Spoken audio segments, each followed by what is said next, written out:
자, 여기 이제 그 전저점을 깨거나 아니면 주가가 하락을 해서 전저점쯤에 왔을 때 개인들이 어떻게 반응하는지 그 심리에 대해서 얘기를 해드릴게요. 잘 보시면 이게 효성이라는 종목이고요. 2009년, 2010년도 그때인데 그때 이제 아무튼 제가 알고 있는 그 증권사 그 직원분이 그 고객분이랑 상담한 내용이에요. 실제로 있었던 일인데 그분이 주식을 이제 여기쯤에서 사셨답니다. 여기쯤에서 가격은 대충 이제 5만 원 정도라고 보시면 되겠죠, 그죠? 네, 5만 원 정도에서 샀는데 2010년 여기 5월 달인데 이때 이렇게 주가가 쭉 빠졌던 거예요.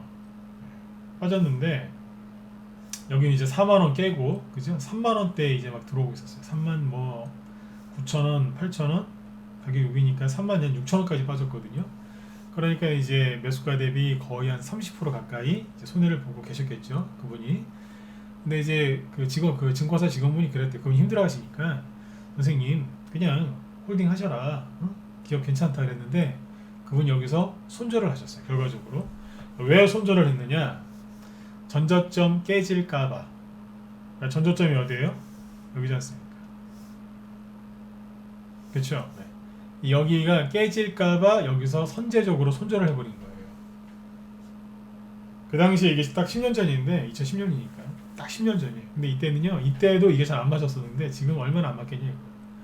아무튼 전저점이 왔을 때 개인들이 극도의 스트레스를 받습니다. 그분은 돈이 좀 그래도 많으신 분이었고 여유가 있는 분이었어요. 뭐 하루 저기에서 이렇게 먹고 사시는 분이 아니라 여유가 있는 분이었다고요. 그런데도 전저점이 깨져서 손해가 더 많이 날까봐 무서워서 한 30%나 되는 그런 손실을 보고 잘라버린 거예요.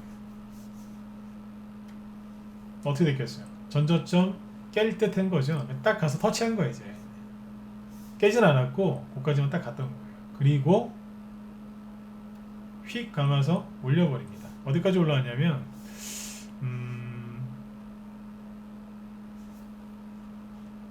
가버렸어요. 좀만 참았으면 제가 바닥에서 주로 드리는 말씀들이 있잖아요, 그죠? 3일만 참으셔라. 그랬으면 8만 원을 갔을 텐데 되게 아깝죠, 그죠? 그쵸? 이런 것들 여러분들이 꼭 기억하셔야 돼요. 전저점에서 사람들 어떻게 반응하는지 이 얘기를 제가 좀 더 해드릴게요.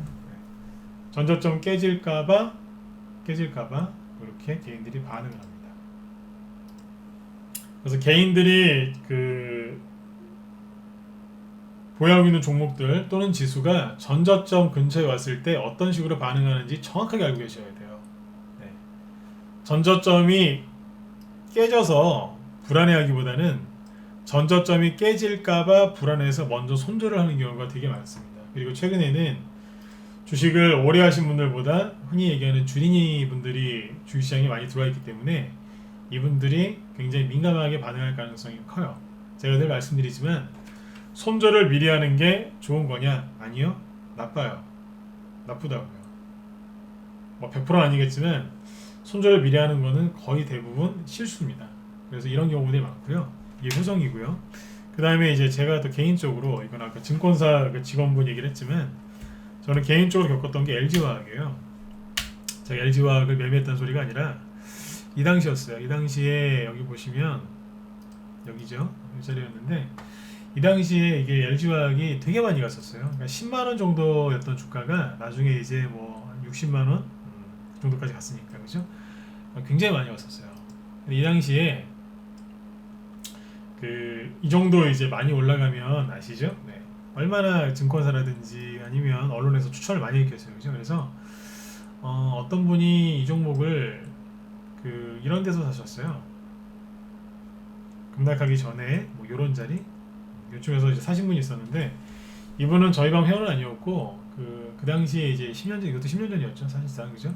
그때쯤에 이제 저한테 제 기억을 생생하게 하는 게 공개 방송이 끝났는데 이제 회원가입 문의차 전화를 하셨어요. 그러면서 뭐 이런저런 얘기를 하셨는데 그 회원가입하려고 하신 건 아니고 그냥 회원가입 문의하는 이제 그냥 척 하시면서 이제 LG화학 종목 진단 받으려고 전화했던 분이 한 분 계세요. 그 당시에 이제 물론 종목 진단은 이제 그때도 안 해드렸지만 그분이 이제 얘기를 들어보니까 여기쯤에 사셨고 뭐 중간에 좀 몰타기 좀 하셨대요.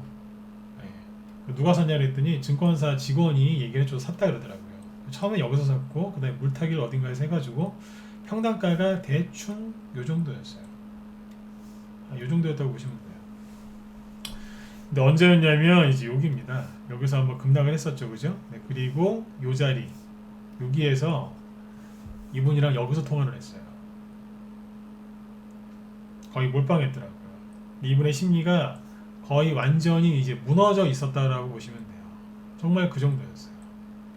자, 사태를 바꿔서 다시 얘기해 드릴게요. 네. 이 주식을 이분의 평단가가 대충 어디였느냐?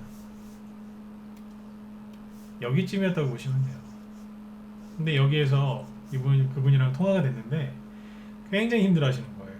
막 진짜 죽을 것 같더라고요, 진짜 그 한강 가려고도 막 하시는 얘기도 했었고 무방해원이었는데 되게 힘들어하시더라고요.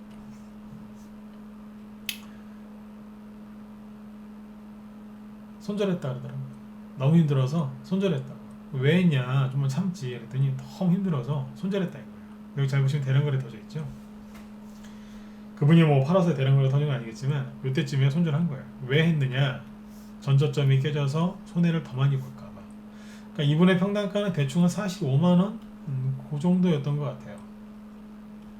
여기는요 30만원 정도였거든요. 그렇죠? 네. 그리고 대충 손해가 얼마 본 거예요? 대충 계산해보세요. 30% 정도겠죠? 그렇죠? 네. 한 손해가 30% 정도 났을 때, 그리고 이제 더 나서 40% 정도 났을 때 있죠? 이때 개인들의 심리가 무너집니다. 완전히 무너집니다. 여기에서 이런 하락이 조금만 더 나오면 내 돈 다 사라지겠구나, 그때는 회복이 안 되겠구나, 이제 그런 공포와 불안이 엄습을 해요. 그래서 거기서 개인들이 어떻게 대처를 하느냐, 끝까지 참고 견디는 게 아니라 추가 손실을 막기 위해서 리스크 관리한다는 명분하에 잘라버립니다. 실제로 이런 건 진짜 많이 봤습니다. 거기서 잘라버립니다. 그런데 거기서 한 달만, 그죠? 한 달만 참았으면 어떻게 됐겠어요? 본전에서 팔았을 거 아니에요. 물타기를 굳이 안 했어도 이분 같은 경우에는 본전에서 팔았고, 설령 여기 뭐 48만원 정도에 샀다 하더라도 한 3, 4만원까지 올라왔으니까 손해가 30%, 40%까지 났다가 손해를 10% 정도까지 줄여서 물타기 없이도 나갈 수 있었다고요. 근데 여기서 수많은 사람들이 그런 걸 하지 않고 손절을 했다 이거죠. 이분 혼자 그랬을까요? 전체 분위기가 그랬어요. 12월달 이때가 바닥이었어요. 이때 주식을 샀으면 개별 주건, 대형 주건 큰 돈 벌었어요. 다 털렸다고요. 왜 그랬을까요?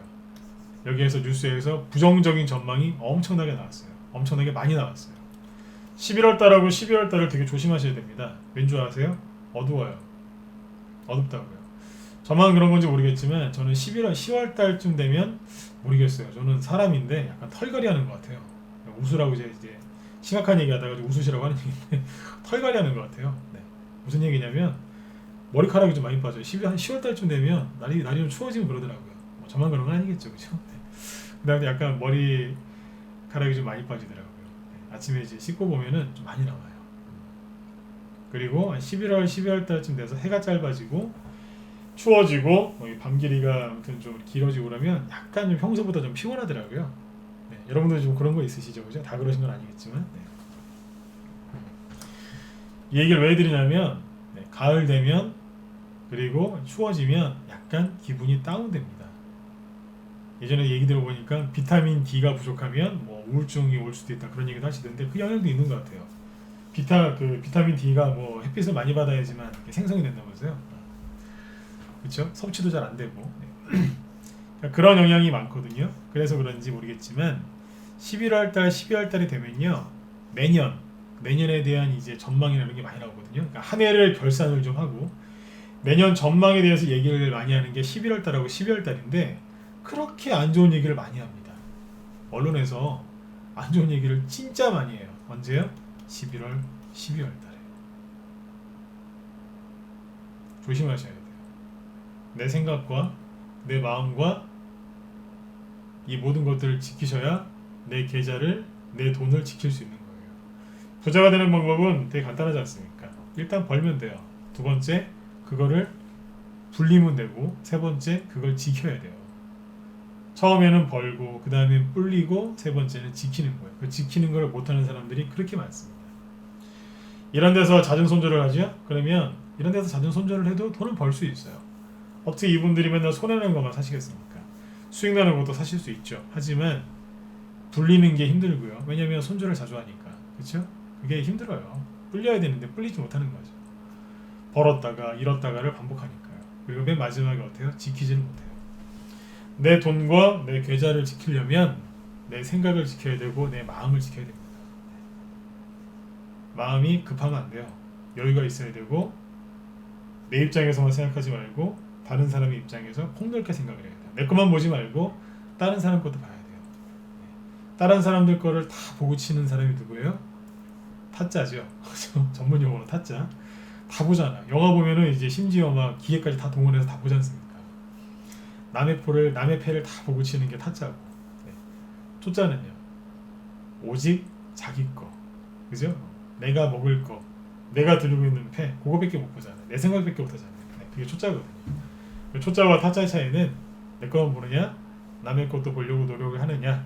물론 이제 그 타짜가 이렇게 옳은 방법으로 하는 사람은 아니지만 비유를 들자면 그렇다는 거예요. 그래서 초짜로 살 수는 없지 않습니까?